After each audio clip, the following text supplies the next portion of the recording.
Today's guest is someone whose story shines a light on a hidden danger in modern medicine and the power of personal transformation. After experiencing severe neurological symptoms from a commonly prescribed antibiotic, metronidazole, also known as Flagyl, she was left searching for answers in a system that often overlooked or dismissed her condition. What followed was a journey of deep healing, self advocacy, and radical reinvention. Now a certified health coach, she helps others reclaim their well being and trust their bodies after medical trauma. Please welcome Taylor Downs, a powerful voice in the growing conversation around metronidazole, Flagyl, toxicity, and holistic recovery. Hi, Taylor, and welcome to Out of the Blue, the podcast. Hi, how are you? And welcome to Out of the Blue. Thank you so much. I really appreciate it. Okay, so anyway, we basically like to start off with, you know, tell us, what really is your biggest out of the blue experience with Flagyl toxicity? I would imagine that would be it. So how did it happen? Tell us all about it. We don't we're totally in need of curious to know everything about it. I'm sure our listeners are too. Yeah, of course. Where to begin? I think the best place to start is when I started having my symptoms. So back in the summer of 2022, specifically July and August, I had an infection that was, standard. I had had it before. It wasn't a big deal. It was a bladder infection. And my entire life I had taken antibiotics, had no issues, if anything, some stomach upset or something. But other than that, it was pretty standard. So went into my doctor, got the antibiotics, and unfortunately, these were like the other antibiotics. This was not Flagyl yet at this point. Nothing was really working for some reason to clear this infection. So I did about 7 or 8 rounds of antibiotics over the course of 2.5 months before they found another issue that needed Flagyl. So I had taken macrobid, Bactrim, ciprofloxacin, which is another really crazy antibiotic that a lot of people have horrible symptoms from. So I had taken all of these, and then ultimately I was given Flagyl. I was told to take a 7 day course, so it would have been 2 days or 2 times a day for 7 days, so 14 pills total. I ended up taking three in total before I had to drive myself to the ER. Um, Ultimately, my symptoms were, I mean, what the podcast is out of the blue. I had never had these symptoms before. It was terrifying. It was anywhere from blurry vision to neuropathy in my arms and my hands, my legs.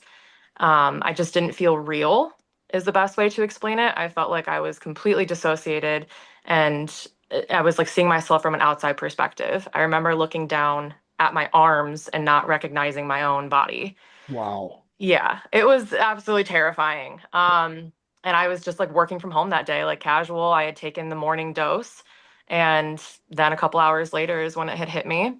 So yeah, and I'm a type 1 diabetic as well, and I think, my entire life I've pretty much always said if I had symptoms, it was probably from my blood sugars was off or something. Right, right. So for one of the first times in my life, I had to completely look to something else as the problem, and that was really hard for someone that's been so focused on one illness their entire life. So went to the ER, told them what had happened, and I was very lucky that none of them denied that it was the Flagyl.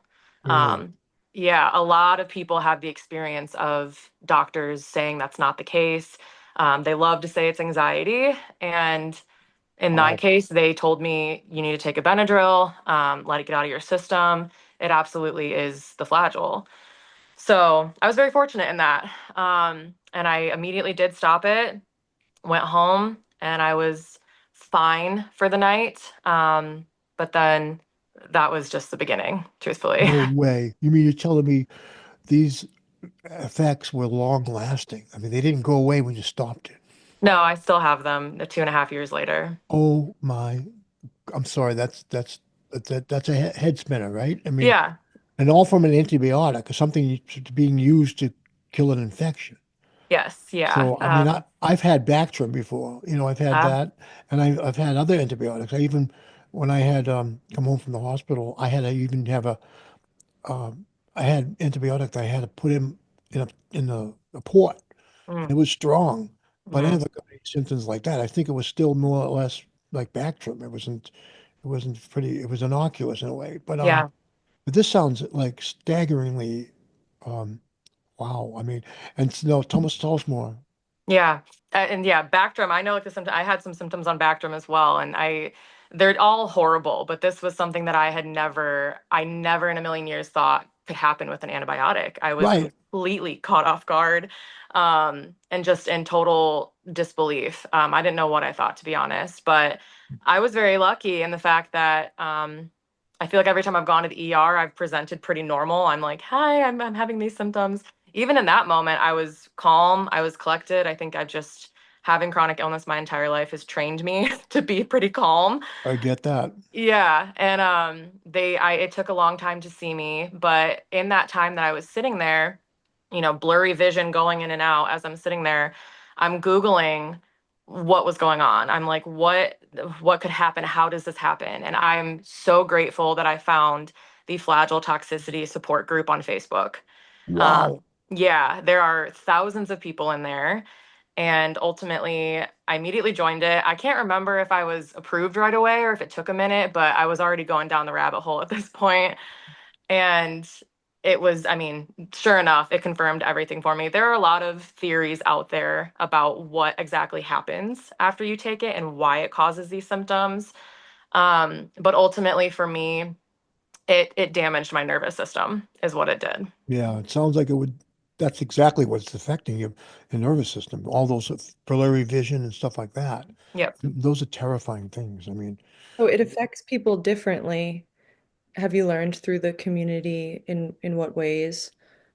Yeah, so for some people, a lot of people are primarily everybody seems to have digestive issues. That seems like right off the bat, it's like you have some diarrhea or constipation, something is off. And a that's lot of typical. That's kind of typical for yes. antibiotics, Yes, actually, right? exactly. But Yeah. the So other people think it's stuff, normal. yeah. Yeah. They're like, oh, this is totally fine until all of a sudden they're having extreme panic like symptoms. And it's just doom and gloom. It's like your heart is racing, insomnia, just like you have like sudden like food intolerances, which I experienced. And so a lot of people, they can seem to ones a lot of people had the experience of they had really really bad symptoms while on it, and then a couple days off of it they seem to have gotten better. So it's a mystery as to why some people you know have these long-term effects and others have the short-term effects. But there's the other theory of that it causes B1 or thiamine deficiency, which if you look at like the symptoms of it, it's very, very similar. And I actually went down that path initially. I did not find out about the nervous system damage until months later, after I was just reading and reading and reading and trying to figure out what was going on. Especially with the peripheral neuropathy, that was where I was like, this just doesn't make sense. Like, this can't just be from a vitamin deficiency, right? Um, but yeah, a lot of people they decide to take B1. I did do that. Unfortunately, the support group, they're amazing. They talk you through everything. They tell you, hey, you're probably going to have an adverse reaction to the B1 as well, Whoa, because basically your body's just absolutely depleted of it now. So you're having like a paradoxical reaction, is what it's called. right. So there was a lot of, guessing. For a lot of people, I mean, posting constantly, and it's so difficult because you're basically reading your trauma over and over and over again in someone else's experience, which, for people like me who already have a history of CPTSD, it's kind of a trauma response to just continuously talk and talk and talk and talk about it or read about it. So I knew that I needed to just take some time and figure out what was going on, stop reading and trying to solve people's problems. Um, and yeah, I took a break from the support group for a little bit just to kind of work with my doctor, my functional medicine doctor, who I am so grateful for, and just try to figure out how are we going to tackle this, because this is not anything I've ever had to deal with in my entire life. Wow. So the support group, there's there's so many people, and I'm almost think like I'm echoing your question, Jackie. How many, what range of other symptoms? Because I think one of the best things we can do with this is put that out there so somebody's experiencing that. So what would you say the range of, give us some idea of all the different things you've heard. It's funny because when I had first joined the group, symptoms that I didn't even realize I was having were from that. And there's actually a video that I had watched that had created by the Facebook creator. Her name was Erin Jensen. She's absolutely amazing. She created all these YouTube videos, and I was just screenshotting every single slide that had all the symptoms. And I think I counted, I had 24 symptoms. Whoa. And there are many. So one of the biggest ones is dysautonomia, which for those that don't know what that is, it's essentially dysregulated autonomic nervous system. So it's essentially your autonomic nervous system is having all of these different reactions to things. It's an overdrive. One of those things can be like sensitivity to lights and to sounds. It can also be sensitivity to touch, mood swings, headaches, migraines. It can be like even eye issues. So it's very like all encompassing of a lot of different issues. And in and of that is also the digestive issues. So everyone pretty much had the digestive issues, but then there was people that were popping in with the neuropathy. Some people had lost like movement in one side of their face, so almost like stroke-like symptoms. Whoa. Yeah, and there were people that couldn't talk. There were people that couldn't walk. Those were the extreme ones, of course, but absolutely terrifying nonetheless. Like, I mean, just completely terrifying. And a lot of other people had dizziness, the food intolerances, as I mentioned. There was also, for me, I had a very, it was just like extreme fatigue to the point that I couldn't even do basic things without needing to go sit down. But then it was almost like my body couldn't relax. So I had no way of relaxing really, even though my body was needing it. Sleep would cause me to have extreme nightmares, or I would wake up with a heart racing and I would be out of breath, gasping for air. Um, yeah, there's so many symptoms I can't even Well, tell you. that's very concerning, of course. And I really think a bit. I mean, I know of people who on Facebook, for example, who come on and talk about how some symptoms like that, and I bet you, I wonder, if they're being exposed to it, if they have been offered that kind of um, antibiotic. Yeah, I absolutely. wonder how many people are out there that are experiencing this and just think it's them. Like Yeah. I'm having bad dreams and all Hmm. the symptoms you say you could probably write off. It's Yeah. other things. But Yeah. if you start noticing all these other people getting those exact symptoms from this medicine, I mean that will be like a bell ringing for a lot of people. Maybe I think it could take a weight off them in a way, be something to relieve their concern about something greater going on. Yeah. So it's probably Absolutely. really good to get this out there for that reason. But Hmm. what would you say we should do about what can be done? Do you think? I mean, as far as of course, raising awareness. What is the group consensus? What are they all saying should be done? I mean, is the medical community being counseled about this? Are they being someone? Yeah. Can you tell us about that? I mean, Yeah, absolutely. I think the biggest overall consensus in the group is that, first and foremost, informed consent when it comes to being given medication. Um, None of us, not a single person in that group, was told of the severe side effects of what can happen. And Flagyl is just like Cipro, another antibiotic, has a black box warning on it, which indicates that there's also just severe side effects along with it. And they always like to pass it off by saying they're rare. They're obviously not that rare. So the informed consent part is what so many of us wish that we would have just had, and how important that is for doctors to be completely transparent about what you are putting into your body. Because if you don't know, you can't give your informed consent. You can't give your consent right, ultimately. exactly. I mean, I know that, I went through myself a lot of medical conditions through getting leukemia. And I remember Cipro being on the table at one point because one of the biggest dangers when you're in dealing with leukemia, you have very little to no immune system after you get a transplant. So they had me on all kinds of antibiotics. So I definitely went through some of that with even the the strong stuff they gave me. I don't know if I ever got some on. I think it was on the table, but I think I seem to recall my oncologist saying, "I don't think I want you to do that." He knew about that black box warning. I can't imagine why a doctor wouldn't bring that to his patient's attention. I don't know. It's so unfortunate too because I have many friends that are given it. It's predominantly given for women in cases of BV, which is extremely common, but there's so many other different antibiotics that can be given that don't have that particular black box warning on it. And Exactly. I mean, it's can't their be. first line of defense for some reason. What is that? I mean, that's incredible. You have Yeah, to wonder. I mean, of course, what comes to my mind is it's a money thing. Maybe, I hope not. I mean, we don't want you to say hope. that. Yeah. We don't want to think that it's, doctors being told to being pushed in a way to push it. Yeah. We don't want to think that. We Mhm. want to give them the benefit of the doubt in that regard.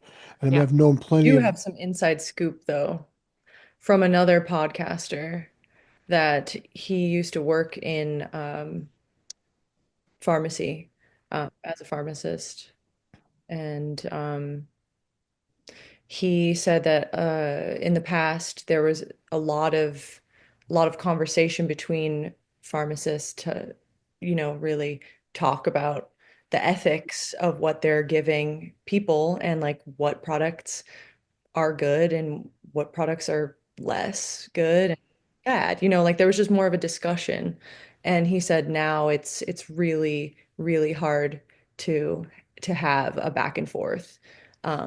Because there's yeah, there for whatever reason, like dialogue is not encouraged. It's very like tyrannical Yeah. now. Yeah. Yeah. I Yeah. believe it. Oh boy.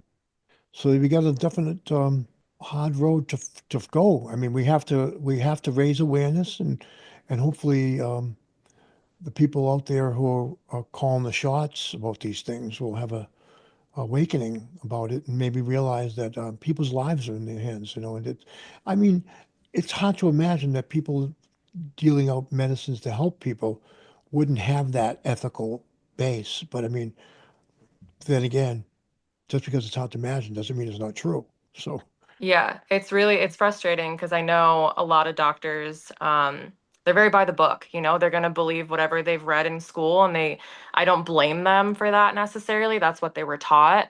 But I think I don't know if it's necessarily advancements or if it's just catching up to what we're dealing with now in society. There has to be a reason why this is happening so often to people and so severely. But also just stop treating patients like they're just a number. Go by each individual, look at their exact case, look at their health history. For me, as a type 1 diabetic, there is no way I should have been given an antibiotic that could cause nerve damage. Absolutely none. And I was given two of them. And that's where it's so frustrating, where it's like these doctors have known me for years and they just threw it at me. And of course I trusted them. Why wouldn't I? right. Oh man. And Yeah. that's a moral issue, isn't it? It really hmm is. So you're dealing with the symptoms of this every day. Every day. Yeah. It's a lot. It's a lot better. I would be lying if I said it wasn't better. And I had some days, even like shortly afterward, that were fine, but it's so greatly impacted by my blood sugars, for example, which I don't have control the way that a non-diabetic does. And so it's been really, really difficult healing and finding ways of not just absolutely losing my mind from trying to chase these symptoms. And not really knowing what's going on. Is it blood sugars? Is it this? Is it that? It's been a battle for 2.5 years for sure. Yeah, so that's a long time of your life to have to be dealing with something like that. I mean, Yeah, even I mean, I know even a day isn't really something you should have to deal with, but to yeah, have it that long length of a time, it's hmm really it's basically beyond. Yeah, it's an issue. It's something that yeah, has to be faced and dealt with, and I think you guys in that group are doing a really good thing. What kind of inspirational things you think came out of that? You yourself, I noticed in some of your story where you found yourself wanting to get involved with healthcare yourself. That's Yes. kind of an out of the blue thing in my book. It's kind of like this thing happens to you. It's traumatic, and then somehow you found a way forward, and that way forward is you now doing. Tell us what you're doing. Yeah, so I actually decided a year after getting this, all these symptoms, taking Flagyl, I decided to get my health coaching certification. It was a year-long program through the Integrative Nutrition Institute, and I've it was extremely eye-opening and extremely important for me, I think, to do that because I felt like my health was just failing and I felt completely helpless. So to then take charge, take control again, and do something with it to where I can help people, going through what I'm going through, but also other things that I can help them with. I had to look at that as the silver lining because if I didn't, I would have just been The silver drowning. lining, that's the thing. So tell us what's the name of that thing? Your course, you repeat it again. Like, I want to Yeah, remember it's that. the Institute of Integrative Nutrition. And you got you learned about what are you now? Yeah, I'm a certified health coach. So I don't have any, I can't I can't diagnose, I can't treat technically, but I like to describe myself as kind of like your best friend in health. I can be there alongside you, helping you navigate your health journey, holding you accountable. A lot of people need that. I know I personally need that.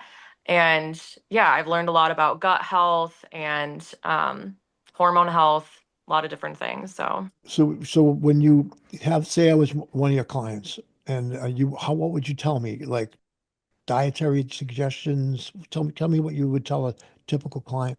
health coaches, like, we are really designed to help you empower yourself. So it sounds kind of funny. It's like, why do I have to have somebody help me empower myself? But I think a lot of people, like I was, are drowning in their health symptoms and they don't know where to start.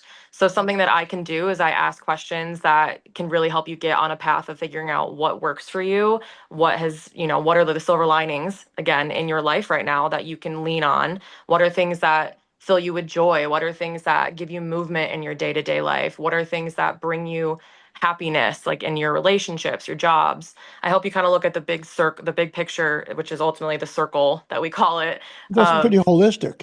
Yeah. yeah, yes, yeah. And I think that's another part of it too, is I have this unique perspective of being somebody that's been harmed by conventional medicine, but I'm also type 1 diabetic and I have to take conventional medicine. Right, right. So I'm one of those people that have a unique perspective. I've been through a lot. A lot of people that are health coaches have been through this themselves.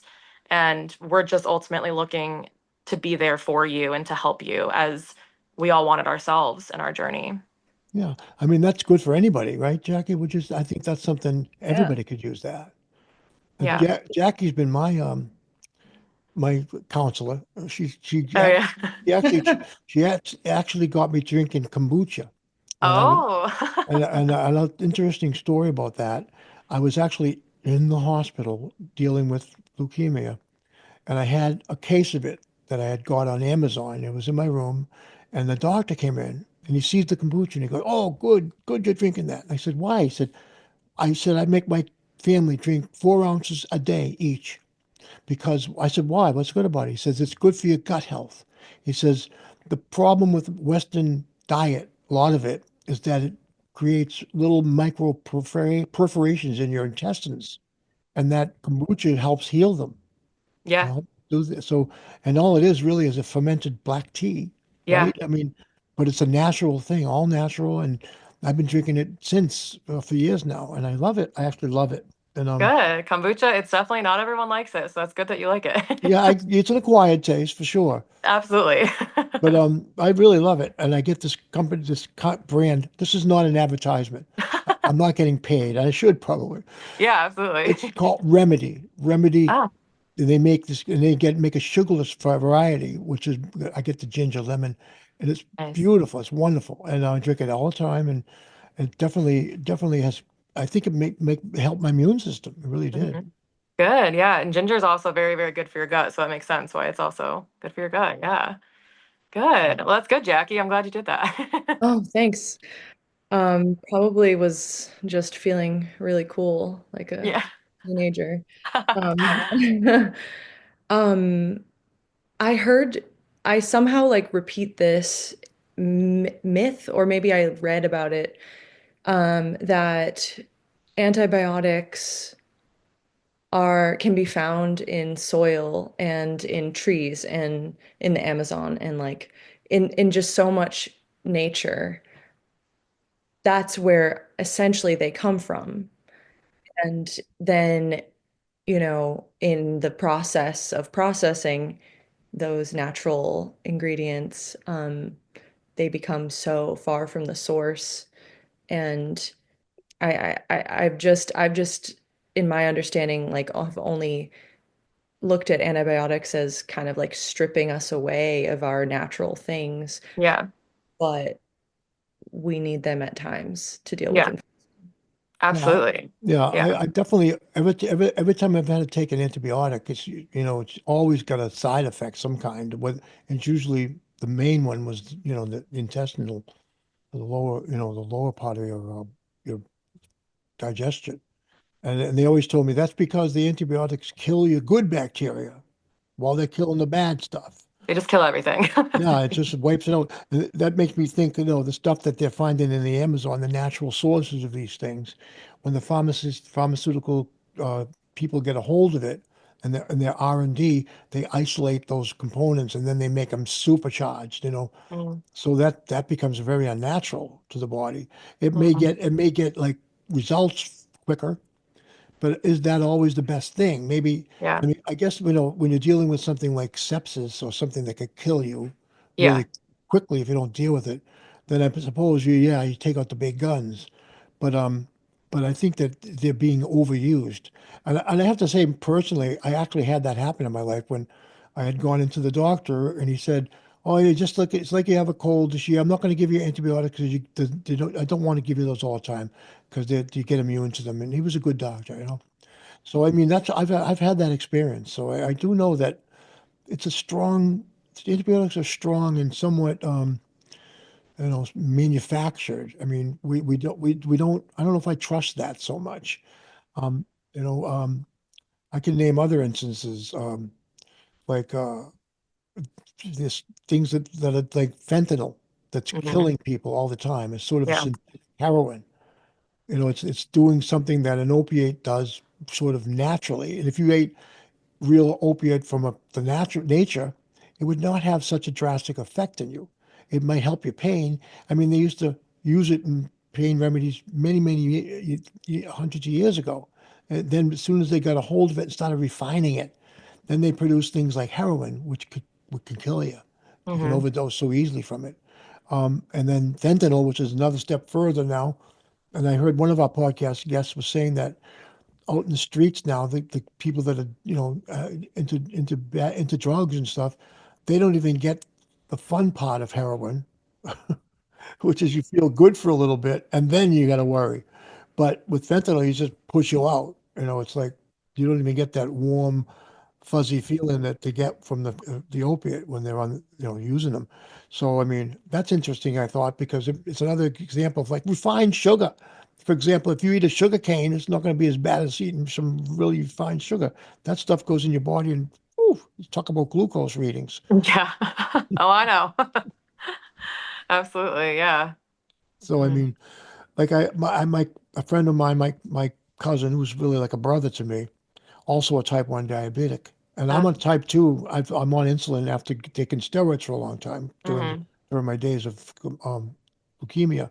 Yeah. And I got to tell you though that he taught me a lot. I got a book called about book he recommended, and there's ways to enjoy sweet things without killing your sugar readings. There's plenty of ways. Applesauce.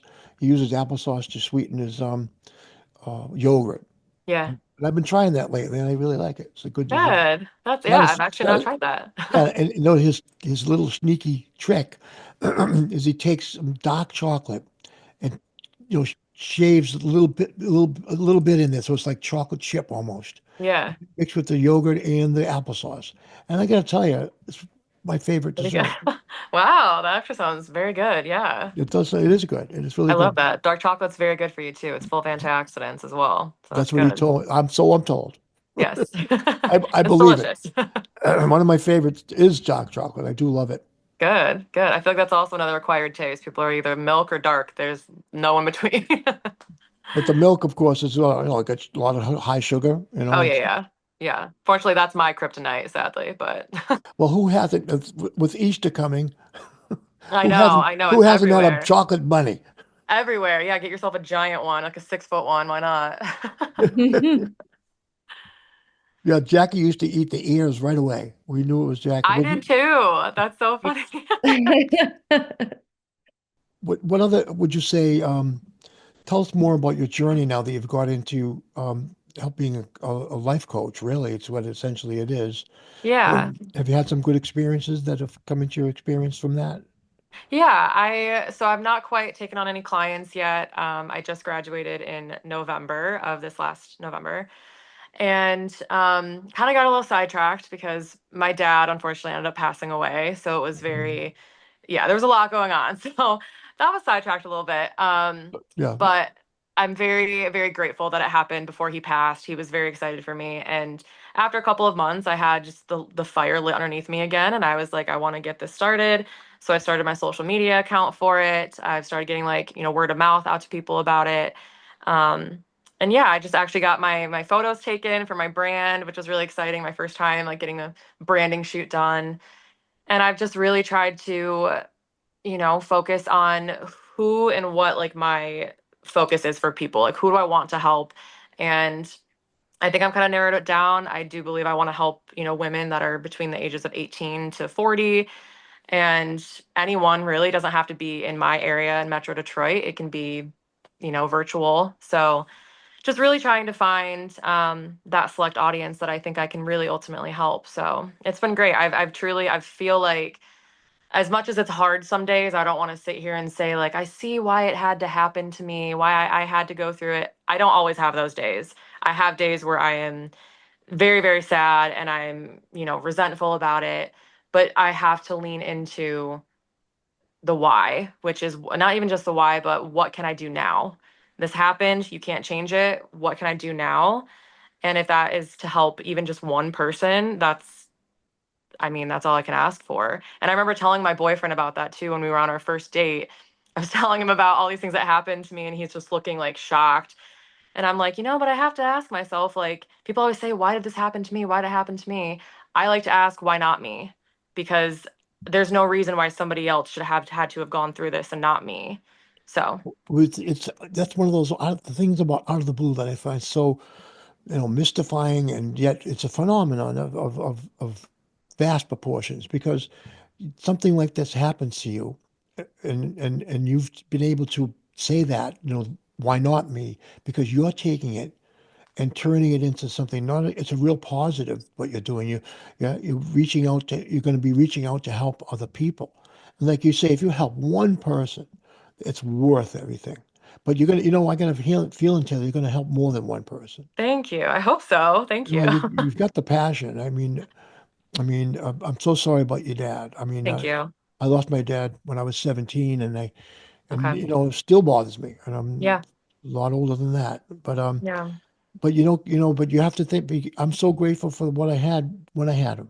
Yeah. And he blessed my life in many ways. But Hmm. I'm sure your dad too. Sounds like he He did. did.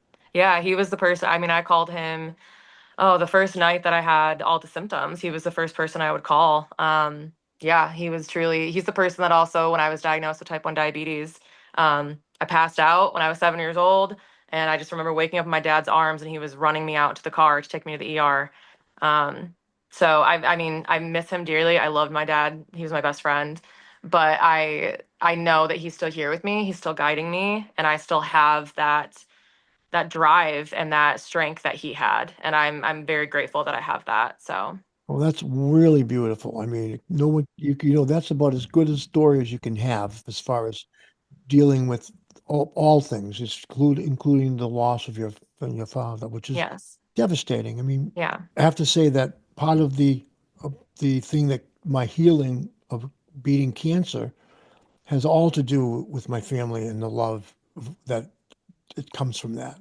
Hmm. And I see like that's what I think, I can say is a kind of I want to ask a question. What kind of thread do you see running through things that come out of the blue and their reaction to them. And it definitely, I don't want to answer it for you, but Yeah. what kind of thread do you see? What the continuity in that, life comes from these things? I mean, you said your dad, you said Hmm. you got this purpose you're doing to help people. Yeah. I see a thread, but I want to hear what you think. For me, like I said, I have ththose days where I'm so resentful and I have a lot of negativity brewing in me. Um, but truthfully, it has taught me profound joy. I have not felt this kind of joy. I never felt it prior. I took a lot for granted and I really did not appreciate all the things that I had in my life. And now I look at each moment, even as I'm a nanny, for example, I even just coloring with the kids that I nanny for, I really just sit there now and I'm like, this is amazing that I get paid to do this. Like, this is so cool that I get to be creative and hang out with little people that I get to just like help raise and teach. And I never had that perspective before. I never had the perspective of how lucky I am to have the health that I do, despite the other challenges that I have with it. Even as a type 1 diabetic, I grew up always thinking, why me? Like, no one else, I was the only one in my school that had type 1 diabetes. And I felt completely alone and really just like something was wrong with me. And then as I like went through this experience, it was really just like a full circle moment where I just thought, I'm so lucky that I get to experience this because I know that I'm not alone, but I'm just in where I'm at. I might be, but out there in the world, it's such a big world. There are people going through the exact same thing. And community and love and joy and support is what I've truly found the most in all of this. Oh, well, I just had a big aha moment. And Good. I think your very first out of the blue experience was that. Yeah.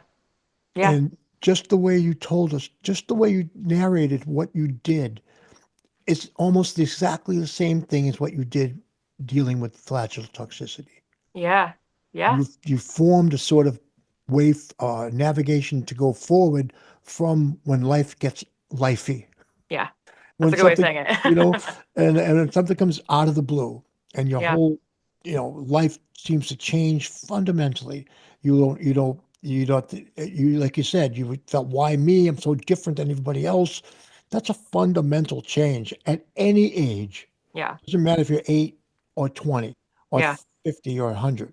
Yeah. That will change your view of life completely. Really, that's the essence of really what we want to hear from what I love to hear. I mean, I try not to, I try to go into these experiences with our interviews with just an open mind.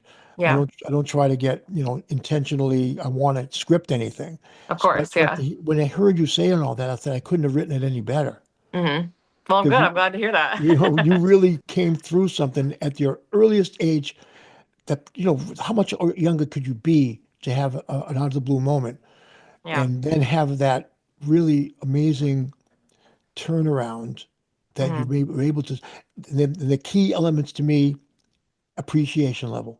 Yeah. Your appreciation level goes up, and once your appreciation goes up, I said last week to another podcast, I said appreciation means making something, what a diamond appreciates, it becomes more valuable. When you appreciate the moment with your nanny, your child, that's making that moment more valuable. That's, and I really think that's what it's all about, making our life appreciation of Absolutely. everything, And I think you've done it, Taylor. I think you're doing it now. And I think, Thank you. yeah, I think that the takeaway for anybody that tunes in here, if yes, you should be aware of fragile toxicity. And if you're feeling any of those symptoms, Yeah. you really should talk to your doctor and tell them maybe you don't want that, you get off that stuff. And Yeah. then get in touch with Taylor and she'll walk you through it, well, how to Yes. eat right and do stuff like that. And Yes. then Yes. maybe get on that group. Now, what's the name of that group again? We're going to put it It's out there. metronidazole slash or in parentheses Flagyl toxicity support group. Oh boy, Yeah. that's a So mouthful though. I Yeah. know metronidazole is like the long name for, I don't know the correct term of saying that, but the long version of Flagyl. But if you type in Flagyl, Flagyl, that will pop up. Support group, it'll pop up. So we got to make sure anybody out there experiencing any symptoms that come close to what you've heard today, check it Yes. out. Please see what do. We it's, will yeah, welcome you with open arms. yes. Sad arms, but we'll be there for you. Okay, I And think I like have definitely taken that. You really? probably have. I've actually I took it before as well, and I remember I'd had it was 10 years prior, and even like in the midst of all the chaos, the very beginning, I called like my old doctor's office and was like, "Can you tell me? I know I had this back then. Can you tell me what I took?" And I remember I had had like I was crying and I couldn't explain why. And I called my mom and I was like, "I don't know why I'm crying, but I'm crying," and I couldn't stop, and it was metronidazole. Um, so that was 10 years prior. I'm not surprised. You probably have. It's given for tooth infections. I mean, so many different things. I can't even begin to explain. Yeah, Whoa. I'm gonna look into it. Yeah. Yeah. I know it's also, I think it's the number one thing that they give for diverticulitis as well, which is crazy to me because you're already experiencing GI issues, severe, and they're going to give you something that's also going to cause you severe GI Oh issues. my goodness. Oh, that's a big one. That's I definitely know anybody out there listening, you know who you are. Yeah. Yeah. I probably know you too. Yeah. So it's definitely something I've heard from some people that have had GI issues or say diverticulitis. hmm I'm wondering now, because it definitely all the psychological parts of it making you depressed. Yeah. That's serious business. It's really bad. I think that's more than anything, that's the side that I would say everybody had experience-wise, besides the GI upset. It was severe anxiety. That's just like the telltale sign that it's not working for you. It's causing some issues. And this isn't just like your typical, like, nervous biting your nail anxiety. This is you feel like you're going to die. You feel like this is absolutely terrible. And just nothing is like matters anymore. It was really, really bad. Oh Yeah. my God, that is so. I was gonna ask you, what do you would you say is the most common red flag? And I think you just said it. I mean, that pretty much is it. Yeah. I think a lot of people because the thing is like the doctors, the one thing that they tell people not to do on metronidazole, if they do tell you, they'll say don't drink on it. They say don't have alcohol, blah blah blah. And a lot of people still will. I have some friends that even did, and I'm just like, please don't do it. If not for yourself, do it for me.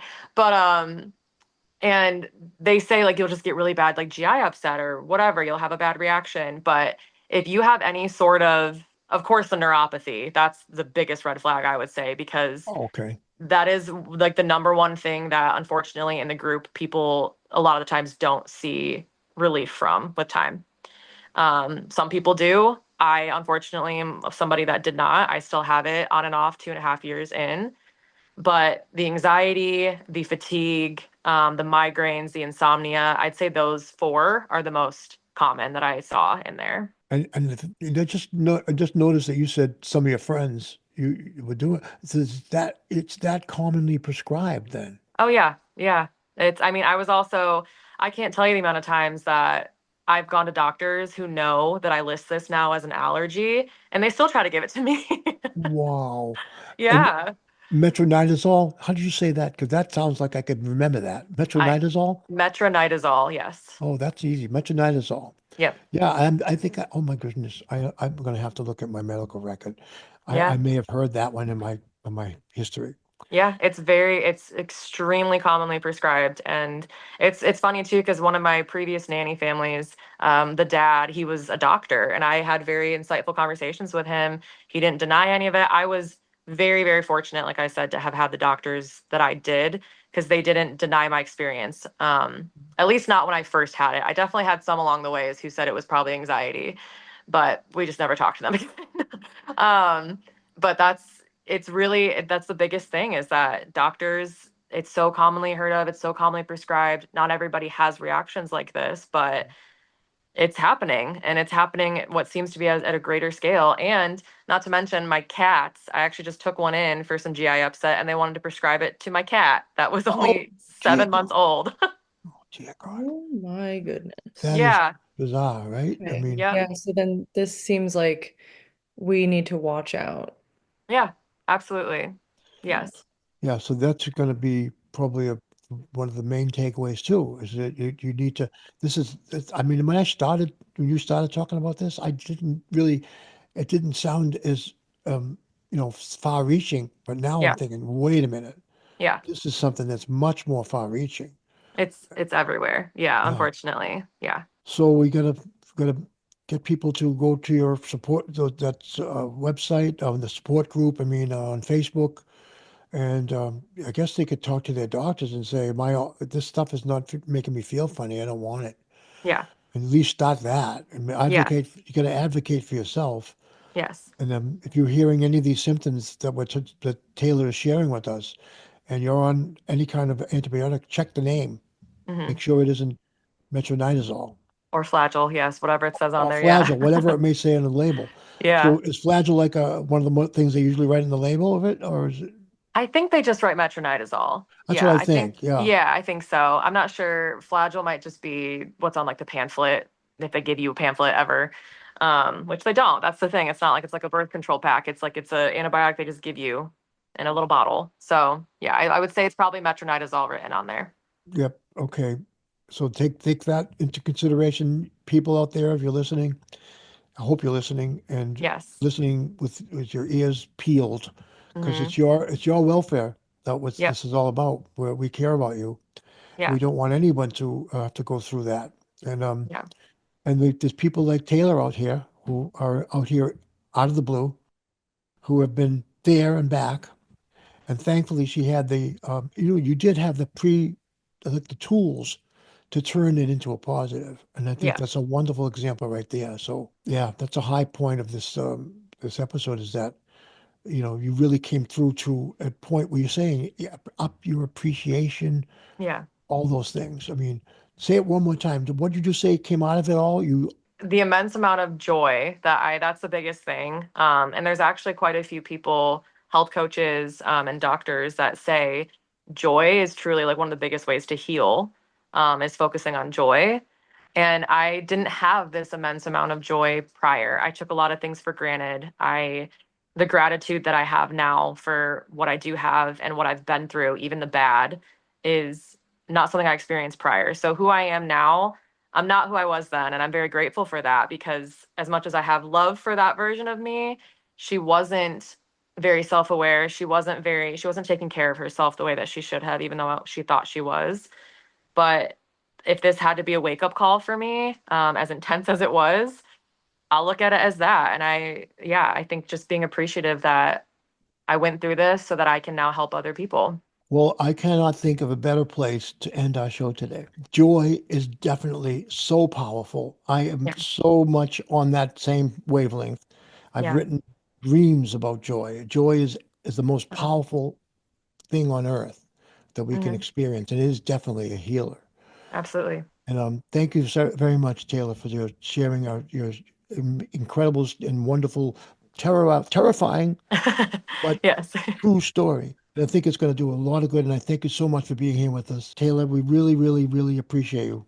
And Thank you really, so much. I yes, appreciate you guys in this podcast. The topic of this is absolutely amazing. So I'm so grateful that you've created this. thank you very much, and welcome to the Out of the Blue family, Taylor. Thank you so much. I'm so grateful to be here. So It's a thank you. forever thing. Oh, Families I'm good. forever. Yeah, that's good with All right. me. All right. See you Yeah. later. See ya. Thank you. Bye, everybody. Thanks for joining us. Bye.